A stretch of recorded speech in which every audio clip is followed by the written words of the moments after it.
Hi, Desertphile. Mr. Atrophy here. And I want to thank you for your videos that you've been doing. And because I have to admit something. I used to be a global warming denier. I saw enough conflicting data to make me question this. And over the years, I've realized a lot of that data was bullshit and have turned around to think carbon is warming the earth. Um, I do think we're in a natural warm period between ice ages, and I think we might be near the tipping point where it starts to cool off. But here's my question. When you get to that middle point and it starts to cool, I don't know if we know what that trigger is. And I don't know if we know how warm it gets till it starts to cool.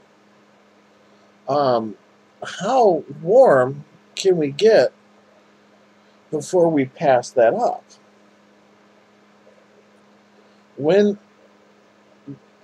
is it logical to say that we've fucked up so bad that we've interrupted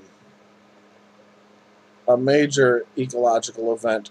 Granted, an ice age would be just as disastrous, or if not even more disastrous to the human race than the final effects of global warming.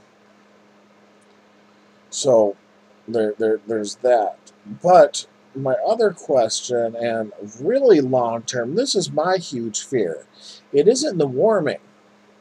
My fear is that people are going to try to fix it by doing things like carbon sequestration, specifically atmospheric carbon, by taking carbon dioxide from the atmosphere, compressing it, turning it into a liquid, and injecting it into the ground. This would have a cooling effect, or cooling effect. It would take away the warming effect. But it's interrupting the carbon cycle. Granted, we fucked up the carbon cycle pretty much already by putting so much in the atmosphere. But what are the chances of us starting to cool and then triggering this ice age and then having it cool far too much? Um, my long-term concerns is that the fix may be worse than the problem.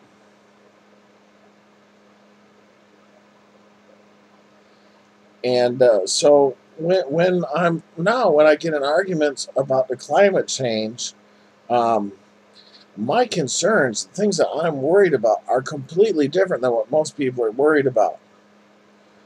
Um, so I'm wondering what you have to say about this.